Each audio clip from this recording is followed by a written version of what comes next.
Welcome to Beyond the Mirror podcast. Today I have a very special guest and one of my favorite people in medical aesthetic industry, Rachel Dallison-Foster. So Rachel used to be our account manager for different medical aesthetic pharmaceutical company. She has been working in the industry for many years, and I believe it's people like her who play a major role behind the scenes to deliver the best journey to the patient, because they support practitioners, they know a lot about the products, and they know how this product manufactured before it actually comes to the clinic. So today I would like to ask some questions to Rachel and to find out some insight of the industry. Okay. So welcome, Rachel. Thank you very much, and thank you for having me. It's a pleasure. Rachel, can you please tell us about your background? Okay. Like, what is your degree, and how did you come to aesthetic industry? Okay, so I started my sales journey within pharmaceuticals. So at the time I worked for GlaxoSmithKline, so I worked for them for around 7 years.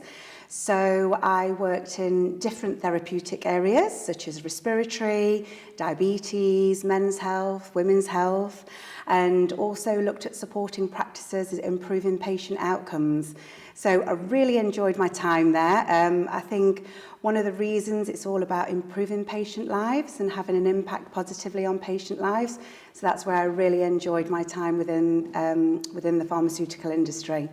And how did you come into aesthetic industry? Okay, so, oh gosh, that was about 16 years ago now, so a long time ago. So I actually worked with a girl who was on my training course many years ago, and she joined an aesthetics company at the time, and there was a role within the Midlands, so which became available, and she reached out to me and asked would I be interested.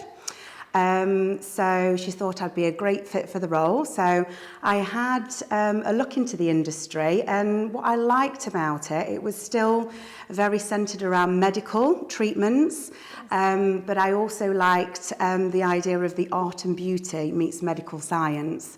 So I looked into the industry as well, it was a big growth sector even back then, sort of 16 years ago, and I just thought it would be a really exciting career move for me.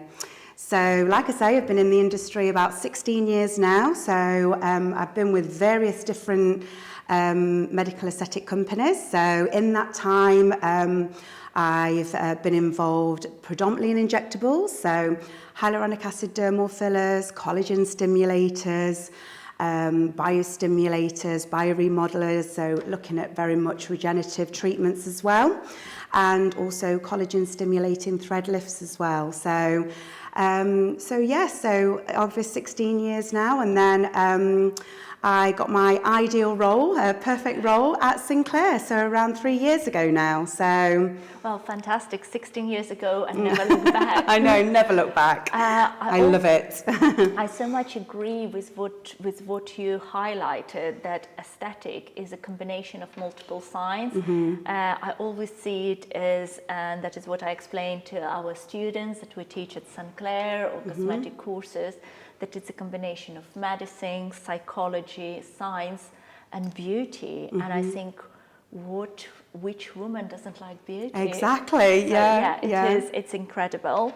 Rachel, what do your friends and family think about the industry? And especially 16 years ago, that was something new. And even now, there is a lot of negative reputation in the press. Some people could be skeptical. I think it's becoming much better now. Yes, but absolutely. What your friends and family thought the industries that you're stepping into? Okay, so they're all really interested in what I do. So we have a little bit of a long-standing joke with a group of friends I have. So when we meet for lunch, they always say, right, well, I'm going to bring my notepad and pen. So to let us know what's the latest aesthetic treatments, what they can make a note of, latest technologies. So absolutely. Friends and family are always very, very interested in what I do and what treatments are available.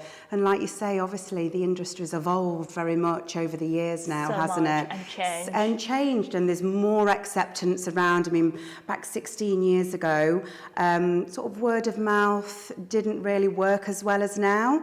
So obviously the acceptance around treatments, I think social media exposure, people talk about what treatments they had, and I think there's a lot more acceptance now and people are more open to treatments. And I think that is industries that always intrigues.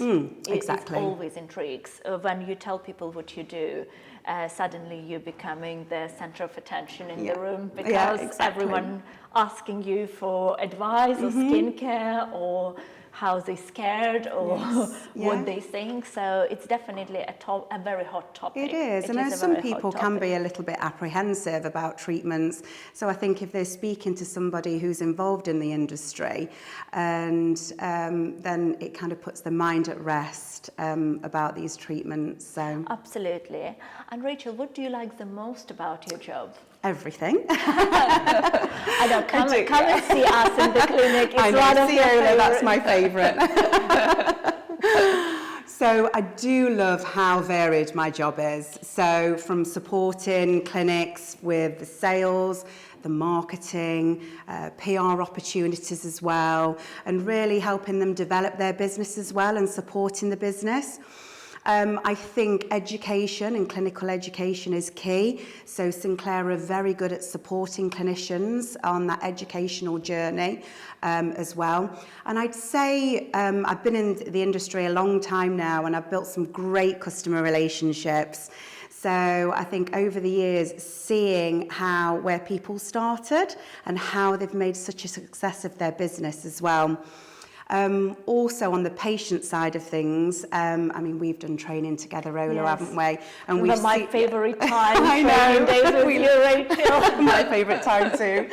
So, and actually seeing the patient's reaction as well to having that treatment. I mean, that one treatment can make such a difference, on how positive they feel and how confident they feel as well. And that's lovely to see.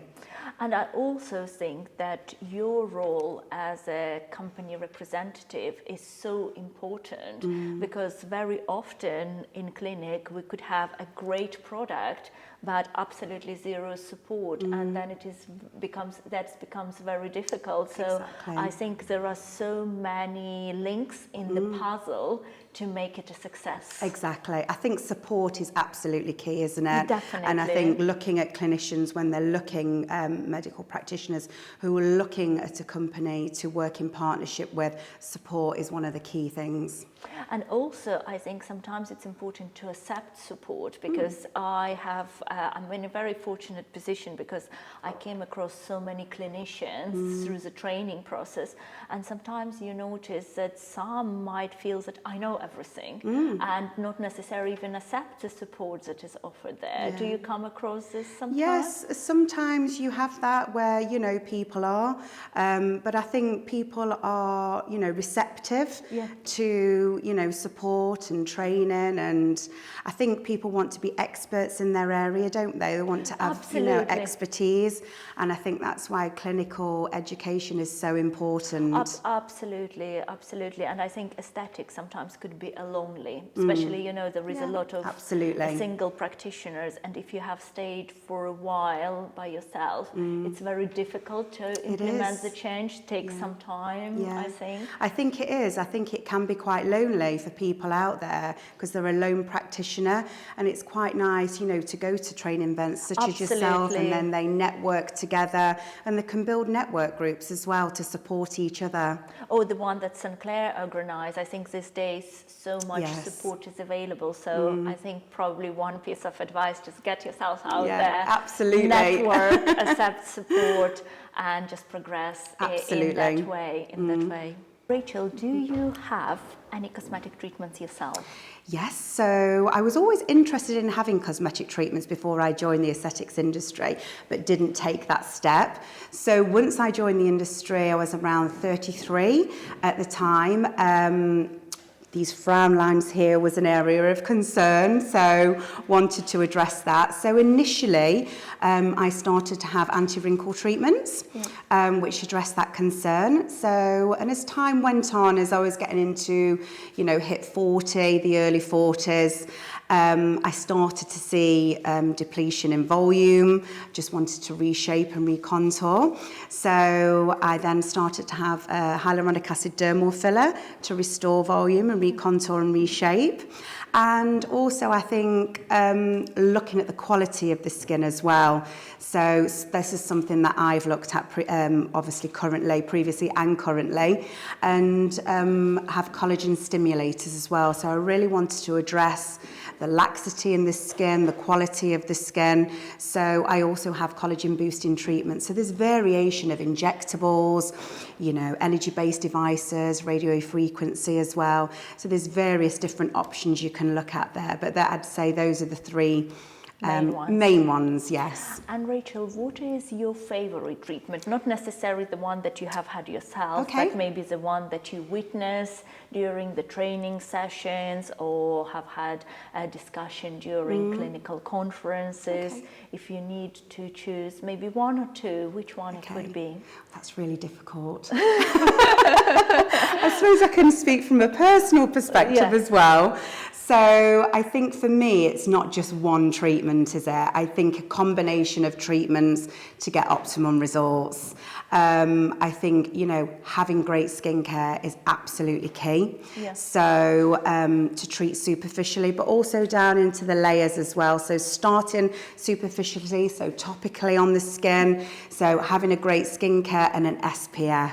So that is absolutely crucial. So if I could tell my younger self what to do, is to have an SPF. It's absolutely crucial. So I didn't start using that until way into sort of my mid-30s. So, but I think about my daughter now. She started using an SPF on her face every day from 14, 15. So the younger generation are much more educated, aren't they, around skin health. Absolutely, and I think we should be very proud. Our children should be better than us. Yes, exactly. And I think our generation, definitely had a little bit of an issue with the sun exposure. Definitely me in my 20s, earlier self.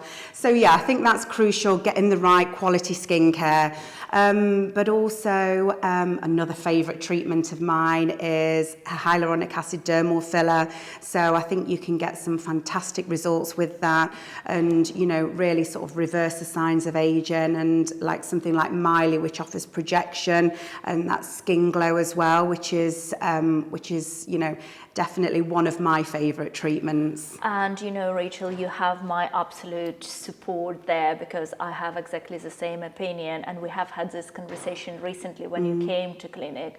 We were discussing where the market with fillers moving, and I am a big advocate of Mali. I know that I'm a clinical trainer for Mali. I use Mali in clinic. And I would say personally, yes, I see a shift towards regenerative medicine and skin health, but that this doesn't change the facts of aging. And one of the facts is volume loss.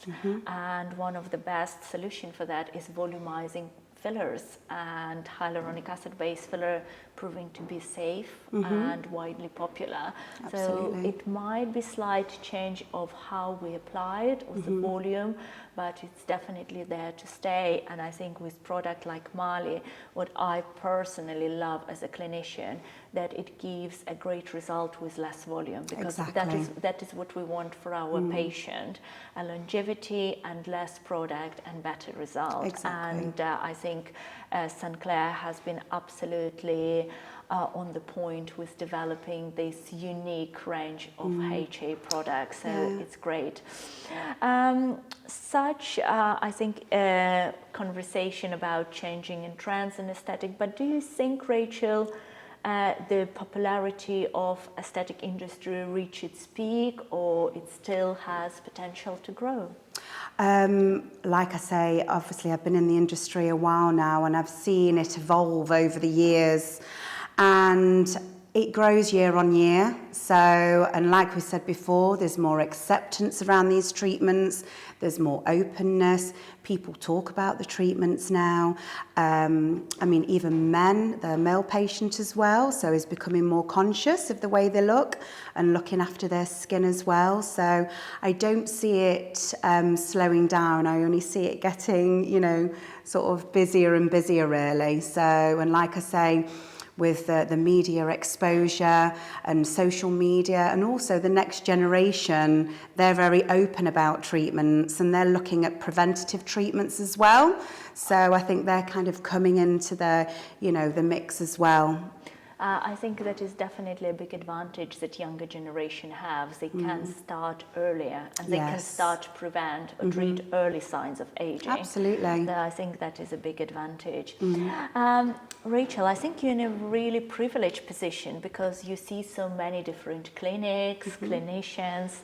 Maybe it's a bit tricky question, but could you share with us what do you personally see? What makes some clinic and clinicians very successful and others not so much? Where's the difference lies in? Okay, that's an interesting question. So I think clinicians who are very invested in their education and want to become an expert in their area. So, and I think delivering, you know, excellent treatments and being an expert in their area, patients stay loyal to the clinic. So I think that's absolutely key. But also it's key for patient education as well. So this can be done various, you know, touch points like social media, websites, etc. So making sure patients are educated in the treatments as well. And this can be through, you know, open events, consumer events, to, you know, educate the patients, deliver demonstrations so they were understanding what treatments you can offer as well. So I think there's some of the key things we'd look for. And probably constantly evolve. Absolutely. Constantly improve themselves. Constantly improve themselves. I think that's definitely key. Yeah. Rachel, and what would be your advice for those clinicians who are just starting, because the aesthetic industry is growing and continue to grow and we see new people entering the industry, but some doubt, some feel that it is becoming more competitive. So what is the best way to build successful practice and increase your patients' numbers for those who are starting? I think one of the best-selling tools is word of mouth. Yes. So, and it's quite traditional way of, you know, increasing patient numbers. So I think definitely word of mouth, encouraging that openness with your patients as well, to be able to talk about treatments to the friends and family. And that also builds a reputation of the clinic as well. So also being quite active on social media as well. So discussing what treatments are available. And like I say, education is definitely key. And like we say, you need to be constantly evolving, constantly updating, and also sharing that educational journey with your patients as well. So like we said, you know, patient education is absolutely key, isn't it? Absolutely. So, and I think these are some of the ways that they can look at, you know, increasing the patient numbers and offering, you know, offering optimum treatments, great treatments that you're going to, you know, retain your patients. And I probably would say from my clinical perspective that make a patient-centric clinic, Yes. so where everything is focused around the patient and patient journey. Yes. I think those factors also Absolutely. very important. Education of your team, reviewing and constantly improving patient journey. And I think a lot of events and Sinclaire events touching up on that as well, not only clinical and evidence-based science, but actually business development. Exactly. Yeah, I mean, it's great for people to reach out to the companies to look at business development and how we can support them and grow their business. So it's great that they can, you know, reach out, or we can reach out to them and support them with that journey. So whether that be, you know, looking at providing events in clinic, to education, to ideas on how to increase patient numbers as well. So, but you're absolutely right. It is very, I think, think a key differentiator is patient-centric Yes. and offering that excellent customer care within the clinic, and that's something that you're very good at, Ola. Thank you, thank you. And won an award for it. I wouldn't take a credit alone because Yeah, the I wouldn't team be as well. able to do it without my team. But I probably would take a credit for leading the team Absolutely. and developing the team. Yes. So,